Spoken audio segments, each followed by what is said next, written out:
शुक्रिया कॉमरेड अपनी बात रखने के लिए। अब मैं नेक्स्ट स्पीकर के तौर पे डॉक्टर लक्ष्मण यादव से रिक्वेस्ट करूंगी कि वो आए और अपनी बात रखें।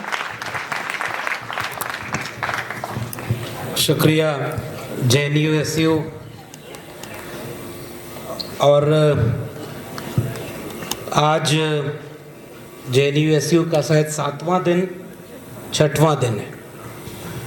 आपको जो बैज ऑफ ऑनर मिला है उसमें आपका मनोबल बढ़ाने के लिए हम यहाँ पर आए हुए हैं। और जब से ये बातचीत हमने देखी सुनी, JNU-TA की तरफ से जब आपने कहा ना कि उसको सुनना मुश्किल था, तो हमने भी उसकी पूरी पर्ची बनाई कि एक एक लाइन कैसे सुना जाए और उसका क्या क्या जवाब दिया जाए। कुछ बातें तो पहले हो चुकी हैं, लेकिन कुछ बातें और हम उसमें जोड़ेंगे। लेकिन JNU-SU ने जो अभी अपने वाइस चांसलर का काला चिट्ठा खोला है, मुझे अपना विश्वविद्यालय DU याद आ रहा है कि काश वहां भी ऐसा एक JNU-SU होता तो आपके वाइस चांसलर से कहीं ज्यादा बड़ा घूसखोर और भ्रष्टाचारी DU का वाइस चांसलर निकलेगा। इसको मैं पूरी जिम्मेदारी से कह रहा हूं, क्योंकि अपॉइंटमेंट तो आपके यहाँ 5000 हुए नहीं। 5000 गमले रखवा करके कोई कितना कमा लेगा? 5000 अपॉइंटमेंट से बहुत कुछ हो सकता है। वो 47 तक विकसित भारत बन सकता है।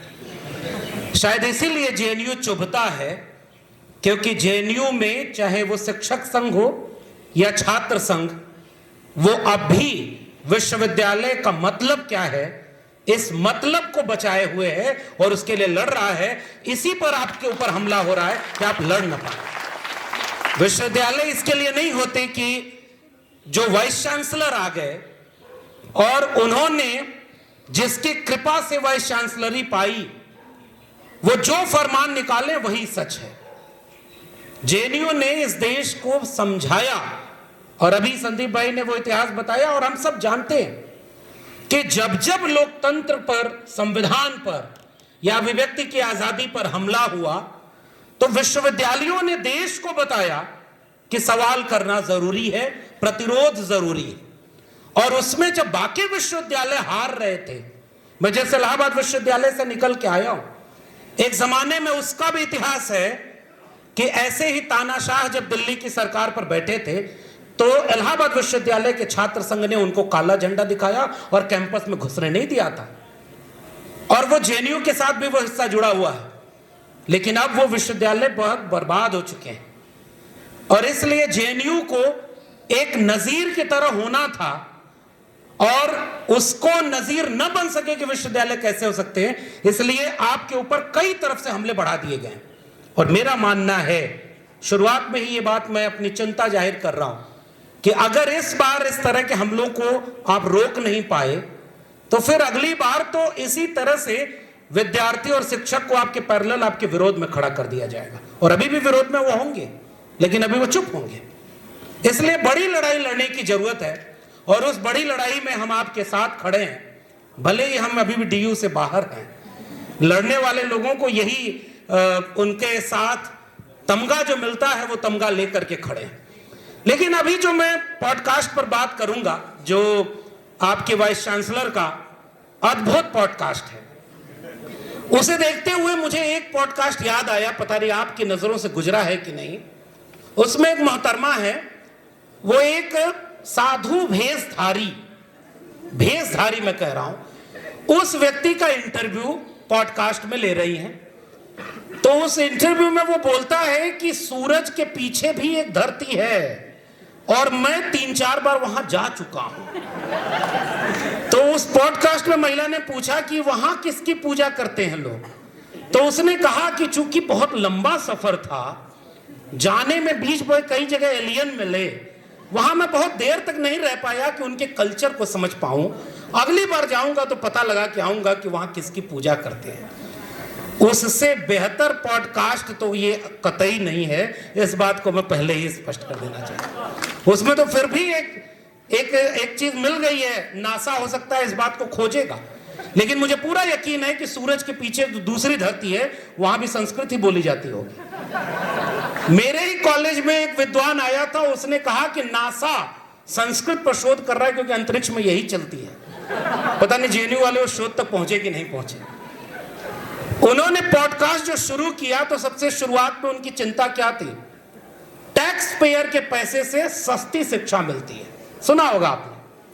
और टैक्स पेयर के पैसे की इतनी चिंता देश के किसी विश्वविद्यालय के कुलपति को नहीं है, क्योंकि सबसे सस्ती शिक्षा आपको मिलती है। और उस शिक्षा को पाने के बाद आप सवाल करते हैं। उन्होंने 3-4 बार शुरू में ही टैक्स पेयर का वो दोहराया। इसका एक मैसेज तो ये है कि फीस महंगी करने की पॉलिसी वो बनवा चुके हैं। इसीलिए विकसित भारत शिक्षा अधिष्ठान अधिनियम बन चुका है। हमने उसको कहा कि वो विकसित भारत नहीं, अनपढ़ भारत शिक्षा अधिष्ठान अधिनियम बन रहा है, क्योंकि वो इतना महंगा, उसमें कोई फंडिंग की जरूरत ही नहीं। यूजीसी ग्रांट देती थी, वहां कोई ग्रांट नहीं मिलेगी। तो शिक्षा को बेचने के लिए उन्होंने जो काम किया है, और चुनाव के बारे में उन्होंने इसमें बोला है, अगर मैं गलत कहूं तो बताइएगा, उनको इस बात की पीड़ा थी कि एबीवीपी हार गया चुनाव, और लेफ्ट के सारे लोग, उन्होंने तो कहा 17 लोग अलायंस में थे, ऐसा कुछ है क्या? और है ना, उन्होंने बहुत चिंता थी वाइस चांसलर को, हालांकि बहुत तटस्थ और निष्पक्ष हैं, लेकिन उनको इस बात की पीड़ा है कि लेफ्ट यूनिटी बनाकर जीत गया, और उसमें वो पिज्जा खिलाने की भी बात कर रही हैं। सुना आपने? मैं इस बात को देख करके हैरान था। ये सब तो हमारे डीयू में होता है, और जेएनयू में इस तरह से चुनाव हुआ, उन्हें इस बात की बहुत पीड़ा है कि लेफ्ट हार गया। और उसके बाद प्रधानमंत्री जी को बधाई देना शुरू करती हैं। अभी आपने कहा ना कि कमलवत चरणों की बात, मैंने अपनी किताब प्रोफेसर की डायरी में ये बात लिखी।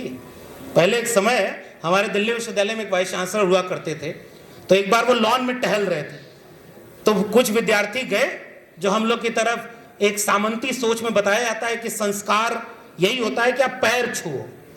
हमारे यहाँ इलाहाबाद में एक प्रोफेसर था, उसने बताया कि पैर छूने की बात क्यों कही जाती है पता है? क्योंकि पूरे दिन जब शरीर सक्रिय रहता है तो सबसे ज्यादा एनर्जी यही होती है। तो जब कोई व्यक्ति उसे हाथ से छूता है और माथे पे लगाता है तो उसकी एनर्जी उसमें चली जाती है। एआई तब तक इतना डेवलप ही नहीं हुआ था जितना यहाँ एनर्जी ट्रांसफर हो रही थी, और ये आप विश्वविद्यालय में बता रहे हैं।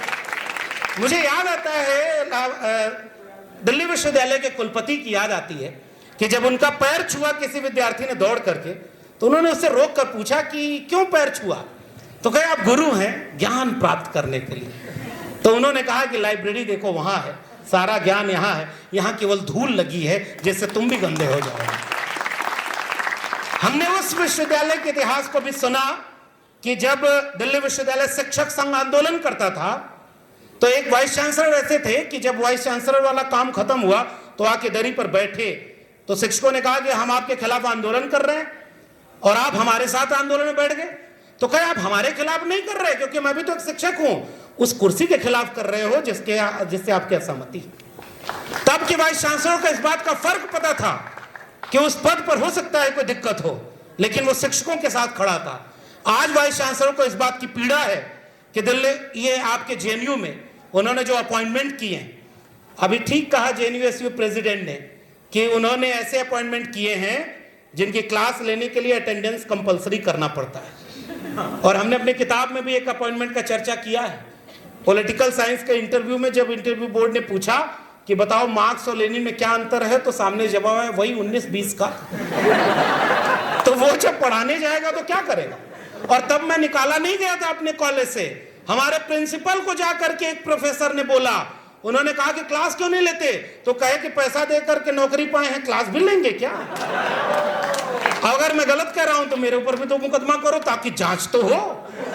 हम जेल जाने को तैयार हैं, लेकिन जरा अपॉइंटमेंट तुमने जो किया है उसकी जांच करा लो। हम यहाँ तुमसे कहने, कितनों ने घर खरीदे, कितनों ने फ्लैट खरीदा, और कितनों ने अपने बेटे बेटियों को वहां पर अपॉइंटमेंट दिलवा दिया। ये सारे लोग जब भी ऐसा पॉडकास्ट देंगे, ऐसा एक घटिया लेक्चर देंगे जिसमें संस्कृति और मर्यादा का पाठ पढ़ाया जाएगा। अभी तो हमारे जेनुटा के साथी ने वो बात बोल दी, मैंने नोट किया था सर, एक ही वाक्य में बोला गया, मुझसे ज्यादा डेमोक्रेटिक कोई नहीं हो सकता। और वो वाक्य जहां खत्म हो रहा था, वहां वो कह रही हैं कि मैं जब फैसला लेती हूं तो किसी की भी नहीं सुनती। यही है आयरनी इस देश की इस समय, चाहे वाइस चांसलर हो, चाहे देश का प्रधानमंत्री हो, ऐसे ही अंतर्विरोधों से देश चल रहा है। सबका साथ, सबका विकास, और उसके बाद पॉलिसी हिंदू हृदय सम्राट। एक यूजीसी बिल आने के बाद तेली बन गया, इससे ज्यादा और क्या आपको लगा? भाई जातिवाद का इससे नंगा नाच क्या होगा? और आप आज तक आहत नहीं हुए, जो हर बात पे आहत हो जाते थे कि प्रधानमंत्री का विरोध देश का विरोध हो सकता है, और प्रधानमंत्री को जाति की गाली देना, किसको गाली देना है? और तो और आपके यहां के नारे को बदनाम करते हैं। वाइस चांसलर को भी आपकी चिंता है कि 10 साल जेएनयू की इमेज ठीक नहीं थी बाहर, कि नारे बड़े अजीब लगते थे। नारे लगाने वाले कौन जेल में पता नहीं, लेकिन प्रधानमंत्री की कब्र खोदने का नारा लगा और कोई जेल में नहीं है। मेरी भावना इस बात से आहत हुई है और मैं अपने प्रधानमंत्री के साथ खड़ा हूं। एक तो प्रधानमंत्री जी जब सनातनी हिंदू हैं तो कब्र क्यों खोद रहे हो? मुझे तो इस बात से भी पीड़ा है। लेकिन खैर, लौटते हैं उस पॉडकास्ट पर जो हिस्टोरिकल है, और आने वाले दिनों में अगर जेएनयू बचा रहा तो एक सेंटर तो ऐसा जरूर खोलना कि ऐसे पॉडकास्ट का भी एक बार थीसिस बन के कोई इसका एक्सप्लेन करे कि इसका मतलब क्या है। सुनिए आगे वो क्या कहते हैं। राइट विंग में इंटेलेक्चुअल डेवलप करने के लिए उनको पीड़ा है कि लेफ्ट विंग इसलिए बहुत ज्यादा आगे बढ़ गया है क्योंकि उनके पास इंटेलेक्चुअल है। कौन कहता है राइट विंग के पास इंटेलेक्चुअल नहीं है? हम कहते हैं कि राइट विंग के पास इंटेलेक्चुअल है। नाली के गैस से चाय लेफ्ट विंग का तो कोई नहीं बना पाया, और आप कह रहे हो इंटेलेक्चुअल नहीं है? भाई बादल आने पे बाकी दुनिया में कुछ भी हो जाए, नासा भी नहीं पकड़ पाया था कि रडार भी फेल हो जाता। अब भाई इंटेलेक्चुअल की पीड़ा उनको, वो अपने पॉडकास्ट में आगे कहती हैं, वो जो चिंता अभी जेएनयू प्रेसिडेंट ने कह दिया। मैं तो देखिए हिंदी का विद्यार्थी हूँ, प्रोफेसर तो अब रहा नहीं। प्रोफेसर तो हमारे यहाँ ऐसे ऐसे हैं कि वो सब भी कैसे प्रोफेसर, आप डीयू में जाकर पूछ लिए। एक जेएनयू एक नारा क्या लगा दिया ब्राह्मणवाद का। जितेंद्र मीणा के कॉलेज में घुस करके ब्राह्मणवाद जिंदाबाद और जितेंद्र मीणा मुर्दाबाद का नारा लगा रहे थे। ये हाल है। हमने जितेंद्र से कहा कि आज के भाषण में और ऐसा कुछ धारदार बोलना, क्योंकि जो नारा है वो देश को दिखा रहा है कि ऐसे लोग कैंपस में भर गए हैं। और बहुत अच्छा एक साथी ने कहा, ब्राह्मणवाद से संघर्ष करके जिसको आजादी मिली वही उसके जिंदाबाद के नारे लगा रहा है। इससे देश को बचाने के लिए जितेंद्र मीणा पीछे मत हटना, हम तुम्हारे साथ हैं। और ये हम बहुत जिम्मेदारी से कहना चाहते हैं। उन्होंने इस तरह की पीड़ा जब व्यक्त की कि आज भी वाइस चांसलर को हिंदी में कुलपति कहा जाता है। कुलपति में पति का शब्द का अर्थ बहुत गलत है। काश कि वो भाषा विज्ञान या थोड़ा व्याकरण पढ़ी होती। कुछ शब्द हमारे यहां जेंडर न्यूट्रल माने जाते हैं। राष्ट्रपति का पुल्लिंग का स्त्रीलिंग बनाने में राष्ट्रपत्नी नहीं चलता है, ये जेंडर न्यूट्रल शब्द है। और आपको लगा कि नहीं कुलपति नहीं चलेगा तो कुल गुरु चलेगा, तो गुरु भी तो पुल्लिंग शब्द है। ये आप सोचिए ना, इतना गहराई से वो कभी गई नहीं होंगी, क्योंकि वो आई है जहां से, आरएसएस से। वो असली विक्टिमहुड है और उसमें कहां ये सिखाया जाता है कि इतनी गहराई से आप इन चीजों को समझें। कुलपति कहलाने में पीड़ा होती है। और आगे सुनिए एक एक करके पॉइंट वाइज, क्योंकि भाई देखिए आप प्रधानमंत्री होते तो बिना फैक्ट और बिना आंकड़ों के बात कर सकते हैं। हमने पूरा इंटरव्यू सुना और एक बार नहीं 2 बार सुना है सर। भले ही उस बीच में मेरे ऊपर क्या गुजरी, लेकिन इंटरव्यू हमने पूरा सुना। जब देश में इतना अच्छा प्रधानमंत्री का भाषण सुन रहे हैं तो वाइस चांसलर तो अभी भी उनसे कुछ डिग्री नीचे ही है। भाई हम तो ये कह रहे हैं ना कि आपने उसमें क्या कहा, आरएसएस ने कल्चरल प्राइड दिया है। उन्होंने अपने इस बातचीत में कहा, किसको दिया है? किसको दिया है कल्चरल प्राइड? आप ऐसे इंटरव्यू में आगे जाके कह रहे हैं कि विक्टिमहुड, आप इस शब्द को बयां कर रहे हैं। आपको पता ही नहीं हम जिस जगह पे खड़े हैं, यहां पीछे पोस्टर लगा हुआ है बापसा का, और वहां पर जिसकी तस्वीर लगी है कि स्तन ढकने के लिए भी मनाही थी। कोई जाकर रोया नहीं, उसने विद्रोह किया था ताकि उनके भी तन पर लिबास आए, और तुम उन्हें शर्मिंदा करते हो। इस बात की हम कड़ी मजम्मत यहां से करना चाहते हैं। इस देश के दलितों ने इस देश के पिछड़ों ने और इस देश के आदिवासियों ने कभी भी अपने खिलाफ भेदभाव पर रोना नहीं रोया। उन्होंने संघर्ष किया है। उस संघर्ष का नाम अगर तथागत बुद्ध है तो उसी संघर्ष से कबीर पैदा हुए, रैदास पैदा हुए, पलटू दादू भीखा बुल्ले शाह पैदा हुए। और कभी देखना ज्योतिबा फूले जब भी कुर्सी पर बैठी, उनकी तस्वीर है तो पैर पर पैर रख करके बैठी हुई है। उन्होंने कभी बेचारगी से अपनी बात नहीं की। जिस दौर में इस देश में जंगे आजादी के लिए यह कहा जाता था कि जिस देश में बहुत सारे लोग नंगे बदन घूमते हैं, हम कपड़ा नहीं पहनेंगे, उस देश में वंचितों शोषितों का एक नायक सूट बूट पहन करके अपने लोगों को मैसेज दे रहा था कि हम भी अच्छा कपड़ा पहनेंगे और अच्छा जीवन जिएंगे। उसने कभी बेचारगी से अपनी लड़ाई लड़ी ही नहीं। तुम्हें इतिहास ही नहीं पता तो तुम विक्टिमहुड का बात बता रहे हो। तो आपने पढ़ा ही नहीं इस चीज को, और इसलिए आप ये कहते हो कि रोना रोते हैं। कौन रोना रोया आपके सामने? किसने जाकर के वहां पर आपसे कहा कि आप हमें कुछ दे दो? आज इस देश को इंसानियत का पाठ अगर किसी ने पढ़ाया है तो इस बहुजन आंदोलन ने पढ़ाया है, सोशलिस्ट मूवमेंट ने पढ़ाया है और संविधान ने पढ़ाया है। इस बात का एहसान इन्हें मानना चाहिए।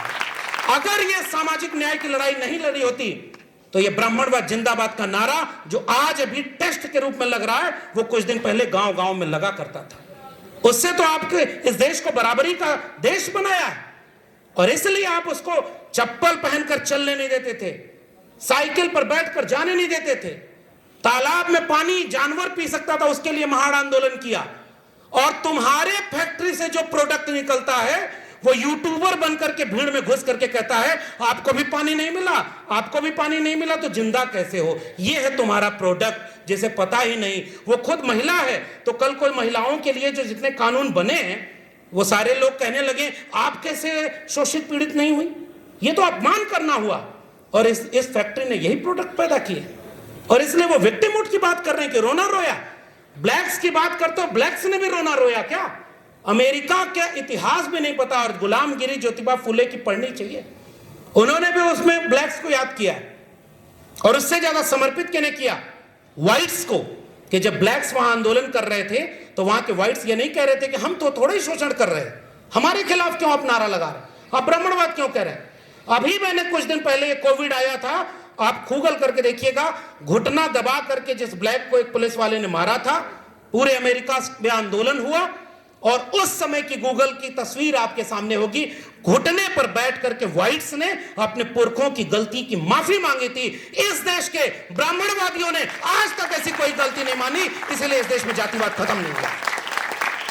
जहां बीमारी थी वहां इलाज ही नहीं हुआ, और आज आप जिन लोगों ने इलाज किया आप उनको कहते हो कि बीमारी बढ़ाने वाले।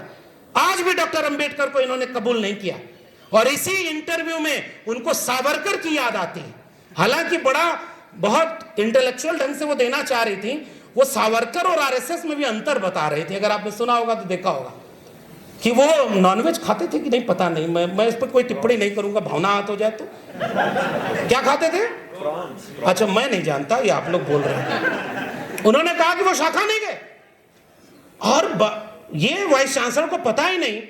उनकी एक कामयाबी उन्होंने नहीं बताई कि वो कुछ भी नहीं किए हों, लेकिन माफी मांगने के पहले बुलबुल पर बैठकर पूरा भारत घूमा करते थे। अगर जेएनयू को आप नहीं बचा पाओगे तो वही बुलबुल वाला चैप्टर अगली बार सिलेबस में ऐड हो जाएगा। एक मगरमच्छ तालाब से निकाल के ले आने वाला और एक बुलबुल पर बैठकर पूरा भारत घूमने वाला। इसलिए जेएनयू पर हमला हो रहा है क्योंकि एकेडमिक सेंस खत्म कर दिया जाए। आप इसलिए इस पर क्या क्या कह रहे हो। आरएसएस ने कल्चरल प्राइड दिया, बंगाल, पंजाब और महाराष्ट्र को याद करती है, सुना होगा आपने। और हम कह रहे हैं महाराष्ट्र को जब याद कर रही थी तो उनको फूले नजर नहीं आए। खुद कहां से? उनका नाम है शांतिश्री। मैं उस पर कोई टिप्पणी नहीं करूंगा, नाम तो बहुत अच्छा अच्छा हो सकता है, लेकिन तमिलनाडु से हैं, उन्हें पेरियार नजर नहीं आए। और पेरियार के राज्य से आने वाले विक्टिमहुड की बात करते हैं, जिन्हें पेरियार के बारे में पता नहीं है कि उन्होंने किस तरह से वहां लड़ाई लड़ी थी। और दक्षिण में आज एक हमारे प्रोफेसर हैं, उन्होंने कहा कि ये यूजीसी बिल जब आया तो उत्तर भारत में बहुत विरोध हुआ, दक्षिण में नहीं हुआ। क्यों? तो हमने कहा आपने बहुत सारा काम पहले कर लिया, उत्तर भारत में नहीं हो पाया। अभी उत्तर भारत में इसलिए नहीं हो पाया, वहां तो अलग तरह का है। तमिलनाडु में ईडब्ल्यूएस आरक्षण भी 10% लागू नहीं हुआ है, क्योंकि उन्होंने पूछा कि तुम्हारी आबादी कितनी, पहले ये बताओ तब हम आरक्षण देंगे। आपको वहां विक्टिमहुड क्यों नहीं नजर आया, ये हम आपसे सवाल पूछना चाहते हैं। उन्होंने लाल बाल पाल का जिक्र किया कि आरएसएस के लोग किसी से भेदभाव नहीं करते। हाय, मतलब ये जो पता ही नहीं था, बहुत सारे आरएसएस वालों को भी नहीं पता होगा जो इनको पता है। उन्होंने अपने इंटरव्यू में बोला कि सबसे अच्छी बात मुझे आरएसएस की लगी कि वो किसी से भेदभाव नहीं करते। दूसरा, वो सामाजिक काम बहुत ज्यादा करते हैं। आप कह रहे थे ना कि सड़क पर उतरकर विद्रोह क्यों नहीं किया, उनको जरूरत ही नहीं पड़ी। अगर ज्यादा विद्रोह तेज होगा तो एक काम करने में महारत है, माफी मांग लेंगे। विद्रोह क्यों करेंगे? 100 साल बाद जब हम और आप यहां बात कर रहे हैं, लखनऊ विश्वविद्यालय में संघ प्रमुख का कार्यक्रम, और वहां छात्र संघ के छात्र आंदोलन के लोग जब विरोध कर रहे हैं तो पुलिस उनको उठाकर ले जा रही है। सामाजिक कार्यक्रम कर रहे हैं, तो सामाजिक कार्यक्रम में यूजीसी का समर्थन कर दिया, पता कि नहीं?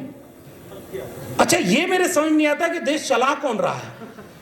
जिल्ले इलाही कहते हैं कि इस देश में कोई जाति है ही नहीं, केवल गरीब और अमीर है।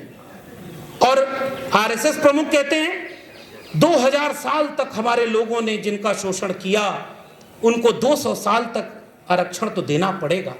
मैं अगर वो पॉडकास्ट में होते तो उनसे एक सवाल पूछना था, किन लोगों ने शोषण किया? कौन है आपके लोग? वही जो आरएसएस प्रमुख बनते हैं। उनमें तो कोई डाइवर्सिटी आज तक नहीं आई। और आप कह रहे हो कि 200 साल तक तो हमें ये कहना पड़ेगा, देना पड़ेगा।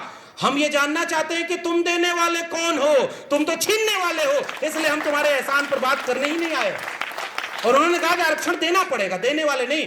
आरक्षण अगर किसी ने इस देश को दिया तो कोल्हापुर रियासत का एक छत्रपति शिवाजी का वंशज छत्रपति शाहू जी महाराज ने दिया, फूले ने दिया, और संविधान बनाकर बाबा साहब अंबेडकर ने दिया। किसी के एहसान से आरक्षण मिला नहीं है, छीना है आरएसएस और बीजेपी। और इसलिए ये जो बात कह रहे थे कि ये जो शाखा लगाते हैं उनमें सब साथ में जाते हैं, तब मैं गूगल करने बैठ गया कि जेएनयू की शाखा में कौन जा रहा है। यहां का कोई प्रोफेसर तो उसमें दिखा नहीं। तो वहां पता चला, एक व्यक्ति ने, सर बहुत ऑथेंटिक सोर्स से बता रहा हूं, उसने कहा जेएनयू में शाखा इसलिए लग रही है कि पहले एडमिशन नहीं, पहले शाखा में एडमिशन लो तब पीएचडी में एडमिशन होगा। पहले शाखा में एडमिशन लो तब जाकर के अपॉइंटमेंट होगा। वाइस चांसलर पूरे देश को यह मैसेज दे रही है कि अगर विश्वविद्यालय में तुम्हें परमानेंट होना है तो पहले शाखा में आना पड़ेगा। यह सबसे बड़ा खतरा इस देश पर। विश्वविद्यालय नाम बना है विश्व से, यूनिवर्सिटी, और तुम्हारी किताबों में लिखा है आनो भद्रो कन्वर्तो, दिमाग की सारी खिड़कियां खोल दो, ज्ञान कहीं से आए ले लेना चाहिए। तुमने ज्ञान को भी लेफ्ट, राइट और सेंटर बना दिया, और उसके बाद तुम विश्वविद्यालय को भी मठ बना देना चाहते हो। हम उसके खिलाफ ये आवाज उठाते रहेंगे कि एक विचारधारा का प्लेसमेंट सेंटर नहीं है ये विश्वविद्यालय, ये सबके लिए होते हैं। और इसलिए जेएनयू के ऊपर हमला किया जा रहा है। जो ये शाखाएं पूरे देश में चल रही, दिल्ली विश्वविद्यालय, जितेंद्र मीणा आप बताइएगा जरूर, थोड़ा जोखिम उठाकर, हिंदू अध्ययन केंद्र खुला तो हवन किया था वीसी ने कि नहीं किया था? और आप सोच के बताना, इस देश में नमाज पढ़ने के नाम पर एक कैंपस में विद्यार्थियों के ऊपर कार्रवाई हुई है कि नहीं? इसलिए आप जब बांट रहे हो, एक तो धर्म को अगर कैंपस में ले आओगे तो एक धर्म को क्यों ले आओगे? और हमने इसी बात को पूछा कि शाखा जब आपके यहां चली गई तो आप क्या चाहते थे, और उनके नजर का सबसे अच्छा विश्वविद्यालय कौन है? गलगोटिया। उससे अच्छा विश्वविद्यालय कोई नहीं मिलेगा। और अगर ये राज्यपाल बनकर के आपकी वाइस चांसलर कहीं गई, जिसके पूरे आसार हैं इस पॉडकास्ट के बाद, तो मेरा पूरा यकीन है कि गलगोटिया से वही वाली प्रोफेसर यहां लाई जाएगी जो चीन वाले रोबोट को ओरायन कुकुर बना करके पूरा देश में हल्ला मचा देगी। उससे बढ़िया कॉन्फिडेंस आपको मिलेगा। और वाइस चांसलर में कुछ नहीं होना चाहिए, केवल झूठ बोलने का कॉन्फिडेंस होना चाहिए। और गलगोटिया वालों से कौन बेहतर? अच्छा, उन्होंने ट्रेनिंग कहां से ली कि चीन का जो वहां का रोबोट है उसका भारत में नाम बदल करके कहा जाए मीट टू ओरायन। वो कुकुर को पता ही नहीं कि उसके नाम पर पूरे अंतरराष्ट्रीय बेइज्जती हमारे देश में हो गई। इस देश का सैंपल यूनिवर्सिटी है गलगोटिया। और मैं आपको एक फैक्ट बता दूं, जब उत्तर प्रदेश में पिछली सरकार थी तो इनके मालिक जेल गए थे घूसखोरी भ्रष्टाचार में, और सरकार बदली और इस समय की सरकार से नजदीकी पड़ी तो उस एआई समिट में सबसे बेस्ट पवेलियन के लिए पहले ही नॉमिनेटेड हो चुके थे, लेकिन सारी गड़बड़ी उसी प्रोफेसर ने कर दी जिसने उस चीन वाले कुकुर को इंडियन बता दिया, इसीलिए पत्ता कट गया। आप ऐसा विश्वविद्यालय इस देश को देना चाहते हैं? आप जब भी यमुना एक्सप्रेसवे से गुजरिए तो उनके एडमिनिस्ट्रेटिव बिल्डिंग के ऊपर बड़ा सा उन्होंने लिखाया है एआई रिसर्च सेंटर। कितना करोड़ रुपया खर्च करते हैं। नेहरू प्लेस में ऐसे ही मिल जा रहा था। और तो और एक उसमें मिला कि एक पराठा बना है एआई से। आपने देखा कि नहीं वीडियो? सच से बताइएगा, आपने नहीं देखा ना? आप पीछे हैं, आप बहुत पीछे हैं। इसलिए जेएनयू वाइस चांसलर आपको बहुत आगे ले जाना चाहती हैं, वहां ले जाना चाहती हैं जहां एक पॉडकास्ट में एक आदमी, अभी लेटेस्ट उसका आया है। मैं तो भाई देखिए पाखंड और अंधविश्वास का विरोधी हूं और इन्हीं कैंपसों ने ये सब बताया है। माटी का एक नाग बनाकर पूजे लोग लुगाया और जिंदा नाग जब घर में निकला ले लाठी दौड़ाया। ये तो महात्मा कबीर पहले ही कर गया। तो वो पॉडकास्ट में बोल रहा है अगर आपका बच्चा परीक्षा में बार बार फेल हो रहा है तो कांच की गिलास में गाय का दूध लीजिए, उसमें तुलसी दल डालिए और ये वाला मंत्र 21 बार पढ़िए, आपका बच्चा टॉप कर जाएगा। मुझे पता था कि इसका पहले प्लेसमेंट चीन में हुआ होगा, ये बहुत देर में यहां आया और ये खुलेआम आप देश में प्रचारित कर रहे हो अंधविश्वास और पाखंड। एक मध्य प्रदेश का उनका व्यक्ति है, उसने कहा गांव के बच्चों को जाके समझाते हैं, जहां गरीबी है, जहां अशिक्षा है, जहां भुखमरी है, वहां जाके कह रहा है बेलपत्री पर शहद लगाकर एक जगह लगा दो, आपका बच्चा पास हो जाएगा। वहां उसके साथ भी किसी ने गड़बड़ कर दी, एक अखबार में छपवा दिया कि उसका खुद का बेटा 8वीं में फेल हो गया। बाद में सफाई दे रहा था, नहीं बेटा फेल नहीं हुआ, पास हो गया।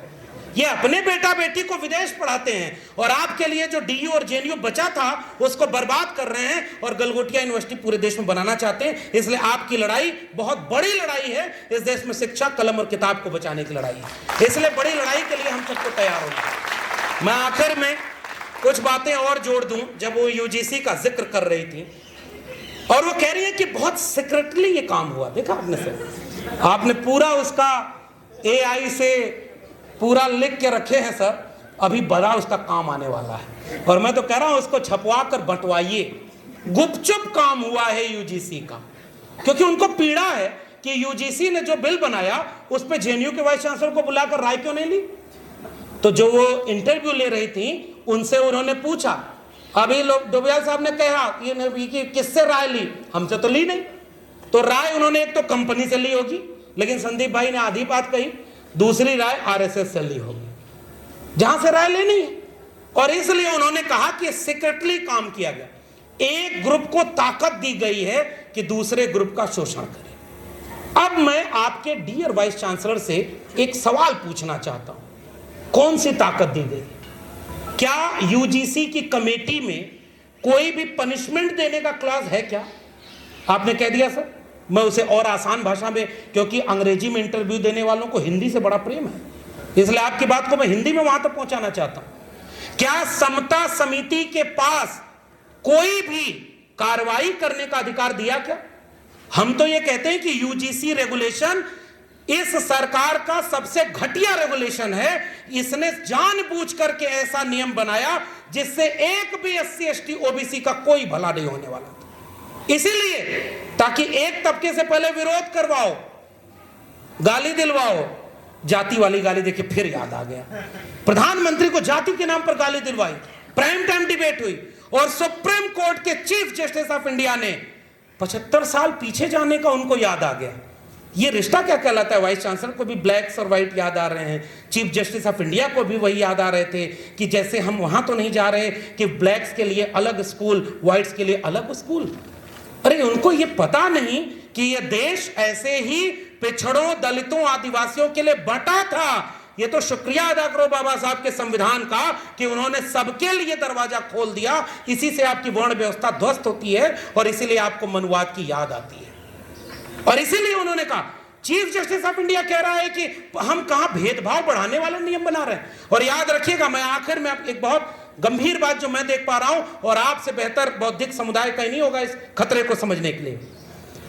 बिहार के विधानसभा की कार्रवाई से अगर ब्राह्मणवाद शब्द को हटाया गया, दिल्ली विश्वविद्यालय में ब्राह्मणवाद जिंदाबाद के नारे लगाए गए और आज आपको ब्राह्मणवाद बोलने पर रोका जा रहा है और यूजीसी रेगुलेशन का विरोध केवल इसलिए कर दिया गया क्योंकि इसमें कहा गया कि एससी एसटी ओबीसी शामिल हो गया। ओबीसी नहीं होता तो देखते ही विरोध नहीं होता, क्योंकि प्रधानमंत्री ओबीसी हैं, लेकिन ओबीसी की पीड़ा तो कभी उन्होंने जानी नहीं। इस देश में जब मंडल लागू हुआ तो ऐसे ही सड़कों पर इसी तरह के जातिवादियों का उत्पात सामने आया था, और मैंने नई वाली किताब में बाकायदे ये बात लिखी। और जो मंडल का विरोध नहीं कर सकते थे वो कमंडल लेकर निकले। ये तो इतिहास है इस देश का। सरकार गिराई। इस बिल में भी अगर ओबीसी शामिल नहीं होता तो इसका विरोध नहीं होता, लेकिन इसको सरकार ने बनाया ही इतना वेग कि 10 में से 7 मेंबर तो उन्हीं के हो सकते। महा फ्रॉड बिल बनी है। मेरी बात मानिए, हम इसको लागू कराने की बात भले कह रहा हूं, लेकिन इससे ज्यादा वाहियात कोई बिल नहीं बन सकती। दिखने में उसका नाम है समता समिति, लेकिन इससे किसी का भला नहीं होने वाला था। हम कहना चाह रहे हैं और सख्त बिल बनाओ और साफ बिल बनाओ, और उसमें एक बस क्लॉज रखना, जातिगत भेदभाव। बाकी के लिए तुम अलग कमेटी बनाओ, तब जाकर के हम मानेंगे कि तुम भला करना चाह रहे थे। दिव्यांग के लिए अलग से कमेटियां बनी होती हैं, महिला के लिए अलग से कमेटी बनी होती है। और इस पूरे प्रावधान में भाजपा सरकार ने साजिश की है कि अगर रोहित वेमुला और पायल तड़वी जाति के नाम पर शोषण शिकार हुए थे तो इसमें आपने ईडब्ल्यूएस क्यों जोड़ा था? आपने इसमें एससी एसटी ओबीसी के बाद दिव्यांग और महिला क्यों जोड़ा था? हर कैंपस में इस तरह के आपके यहाँ जेंडर सेंसिटिव सेल होते हैं, आपके यहाँ इक्वल अपॉर्चुनिटी सेल होते हैं, उसको और मजबूत कर देते। इसलिए ये बहुत बड़ी साजिश है जिसको कोई समझ ही नहीं पाया। उन्हीं के लोग थे और उनको उन्होंने गिरा दिया। और क्या कह रहे हैं कि इस इर्रेशनल है और सरप्राइज्ड है वो कि इस तरह का कानून देश में चल कैसे चल सकता है। और अननेसेसरी थिंग, ये 3 शब्द मुझे बड़े अच्छे लगे कि इसकी जरूरत ही नहीं। जब आप यहां पर बैठे हो तो आपको पता ही नहीं चलेगा कि इस देश में कैंपस में कितना भेदभाव होता है। जेएनयू के लोगों, आप हमें बताना, आपके आंदोलन में हम आए थे जब आपने एक आंदोलन किया। जितेंद्र मीणा यहां बैठे हैं और ये जानते हैं कि एक आदिवासी लड़की को वाइबा में 1 नंबर दिया गया था। अगर उसे वाइबा में 3 या 5 नंबर दे दिया जाता तो उसका पीएचडी में एडमिशन हो गया होता। रिटेन में उससे कम नंबर वालों को ज्यादा नंबर देकर एडमिशन लिया गया था। बताइए, आपने इसकी जांच की थी कि नहीं? आपने इस पर प्रोटेस्ट किया था ना? और उनको पता ही नहीं, ये अपने कैंपस को जानते ही नहीं, इसलिए कह रहे हैं कि इसकी जरूरत ही नहीं थी। और तो और वो कह रहे हैं इसका ड्राफ्ट नहीं आया था। झूठ बोल रहे हैं। झूठ बोलना लगता है ऊपर से सीखा है उन्होंने। 25 फरवरी 2025 को यूजीसी ने ड्राफ्ट जारी किया। 8 दिसंबर 2025 को दिग्विजय सिंह की कमेटी ने उस अपने रिकमेंडेशन पार्लियामेंट्री कमेटी को पब्लिक डोमेन में रखा, जिसमें उन्होंने कहा था कि इस देश में एससी एसटी ओबीसी के साथ जातिगत भेदभाव होता है और जो भ्रष्टाचार आपके यहां हो रहा है, आप दिग्विजय सिंह कमेटी का जो 38 पेज का उसकी समरी है और 114 पन्ने की उसकी फुल रिपोर्ट है, उसमें आप जाएंगे 15 नंबर और 16 नंबर पन्ने पर इस पार्लियामेंट्री कमेटी ने बताया है औसतन 5 लाख से 10 लाख रुपए में बीए की डिग्री अशोका, गलगोटिया और ये सारी यूनिवर्सिटी दे रही है। जेएनयू को बर्बाद करके वो महंगी शिक्षा देने के लिए वहां पर ले जा रहा। उसी कमेटी में रिकमेंडेशन है नैक की ग्रेडिंग के लिए घूस दिया जाता है। मैं नहीं कह रहा हूं, ये पार्लियामेंट्री कमेटी दिग्विजय सिंह की अध्यक्षता में जो बनी थी उसने ये बात कही कि नैक की ग्रेडिंग के लिए घूस दिया जाता है। तो इसका मतलब घूस देने वाला कौन है? मेरिटधारी लोग होंगे। उनकी मेरिट पर हमें कोई शंका नहीं। इसलिए जो ये उन्होंने कहा, इस बात को यहां पर समझना होगा। उन्होंने अपने पॉडकास्ट में एक शब्द प्रयोग किया, इंटेलेक्चुअल टेररिज्म। अब आप सोचिए, दिल्ली विश्वविद्यालय का कुलपति आरएसएस के कार्यक्रम में जाकर कहता है कि बहुत सारे नक्सल गांवों में हैं और कुछ अर्बन नक्सल यूनिवर्सिटी में भी बैठे हुए हैं। और उसी तरह से इस पॉडकास्ट में कहा जाता है कि इंटेलेक्चुअल टेररिज्म इस देश में बढ़ रहा है। जो सोचेगा, जो समझेगा, जो सवाल करेगा, जो आरएसएस से बिना डरे सवाल करेगा, वो उनकी नजर में टेररिस्ट है। क्या आप ये कहना चाहते हैं?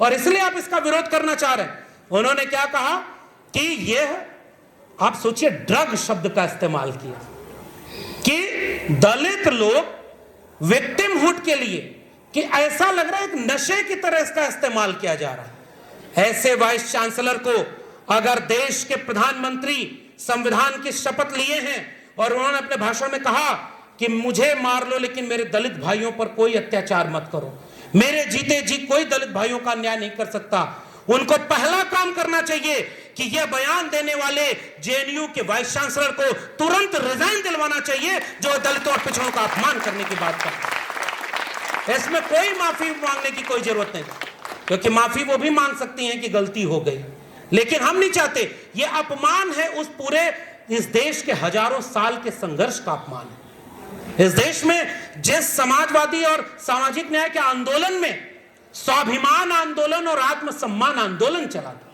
महात्मा ज्योतिबा फूले के आंदोलन को हम आत्मसम्मान आंदोलन कहते हैं, पेरियार के आंदोलन का नाम ही है स्वाभिमान आंदोलन।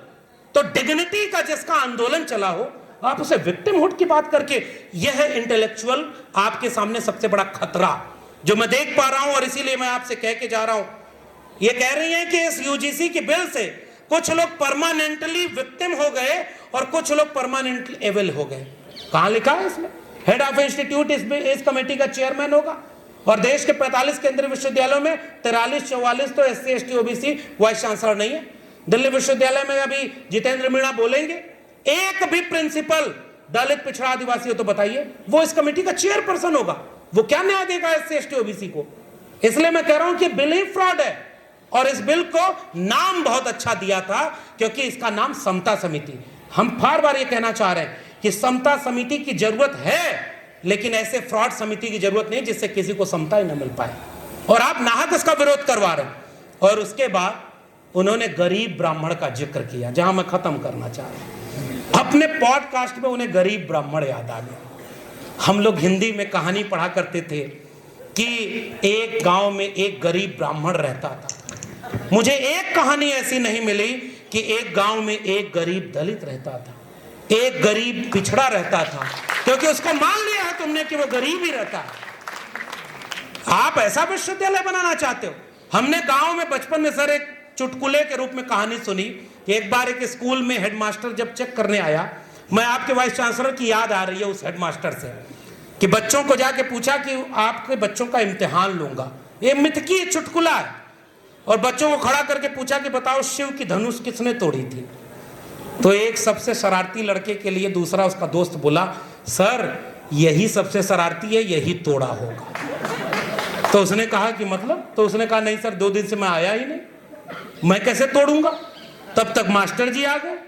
तो उसने कहा कि ये क्या हो रहा है आपके क्लास में? तो क्या हुआ सर? तो कहा कि हमने इन बच्चों से पूछा कि शिव की धनुष किसने तोड़ी, तो ये कह रहे हैं कि हमने नहीं तोड़ी, ये कह रहा हमने नहीं तोड़ी। तो मास्टर बोल रहा है, छोड़िए सर, बड़े शरारती हैं, किसी ने तोड़ी दी होगी। ये चुटकुले चलते थे एक समय इस देश में।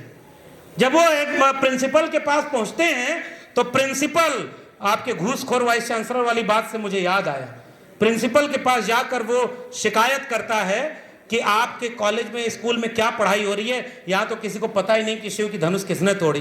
तो प्रिंसिपल कहता है कि सर ये इलाका ही बड़ा बदमाशों का है, कोई ना कोई तोड़ी दिया होगा, छोड़िए हम नई बनवा देंगे, आप इसको कुछ ले दे करके ऊपर बात मत पहुंचने दीजिए।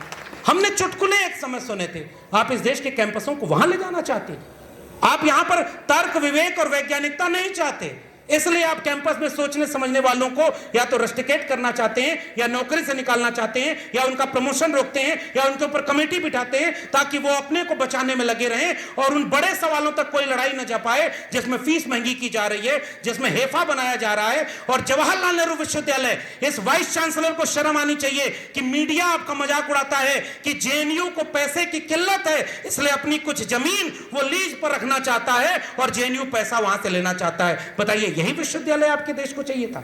455 करोड़ रुपए लोन में हेफा के आपके विश्वविद्यालय, हेफा बनाकर पिछले 5 साल में 6000 करोड़ रुपए से ज्यादा लोन विश्वविद्यालयों पर आ गया। विश्वविद्यालय मुनाफा के अड्डे बन गए, और आप हर विश्वविद्यालय में, देश भर में केवल जेएनयू ही है, डीयू में अब वो लड़ाई नहीं हो पा रही है, और डीयू में प्रॉक्टर 1 महीने के लिए कह रहा है कोई नारेबाजी नहीं होगी। जब वहां पर यूजीसी के विरोध में आंदोलन हुआ तब सबको अलाउ था, जब यूजीसी के समर्थन में आंदोलन हुआ तो चीफ प्रॉक्टर की नोटिस आ गई, जेएनयू वालों आपके ऊपर बस ये आखिरी कुछ हमले इसलिए हो रहे हैं कि आप हार गए तो पूरे देश में शिक्षा की लड़ाई हार जाएगी। ये बात मैं पूरी जिम्मेदारी से कहना चाहता हूं। जेएनयू एसयू इसलिए लड़ पा रहा है क्योंकि भाजपा जहां जहां हारती है छात्र संघ चुनाव, वहां छात्र संघ चुनाव को बंद कर दिया है।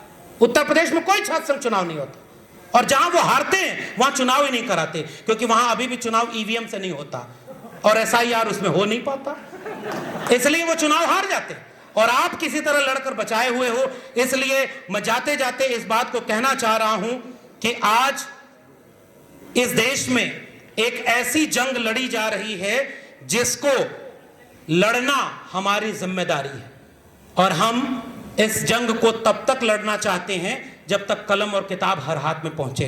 ये लोग, सारा गणवेश तो विदेशी है, टोपी का रंग काला है, नाम स्वदेशी का, और लाइफ इंश्योरेंस में भी 100% एफडीआई खोल दिया, आत्मनिर्भर का नारा दिया और चीन से व्यापार बढ़ा दिया। अभी तो एक फाइल खुली है, अभी तो जाने कितनी फाइल खुलनी बाकी है। लेकिन ये लोग नैतिकता का, मैंने अपनी जाति जनगणना वाले किताब में जो बात कही है वहीं से अपनी बात खत्म कर रहा हूं कि एक जमाने में जब हजरत मूसा जनगणना के लिए जा रहे थे तो वो एक तंबू बनाया उन्होंने कि ये पवित्र तंबू होगा, और इस पवित्र तंबू पर कोई सवाल नहीं उठाया। उससे मैंने एक प्रतीक लिया और मैंने कहा कि आज इस देश में 2 तंबू तान दिए गए हैं, एक राष्ट्र का और एक धर्म का।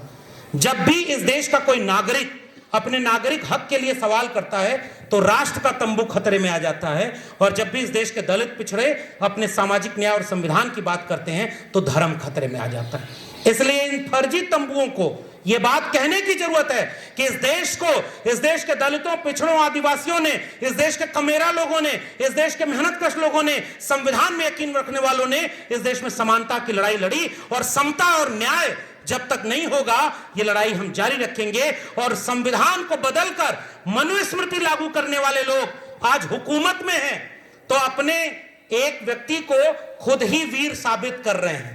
तुम्हारे वीर कहने से कोई नहीं होगा, हुकूमत बदलेगी, तुम्हारा वीर फिर वहां वीर हो जाएगा। हम जिसको वीर कहते हैं वो शहीद आजम भगत सिंह है, वो बाबा साहब अंबेडकर है, वो डॉक्टर लोहिया है, और वो तमाम लोग जिन्होंने इस देश को इतना समता और न्याय दिलाया था। हम जेएनयू को भी बचाने की लड़ाई लड़ेंगे, हम शिक्षा को भी बचाने की लड़ाई लड़ेंगे।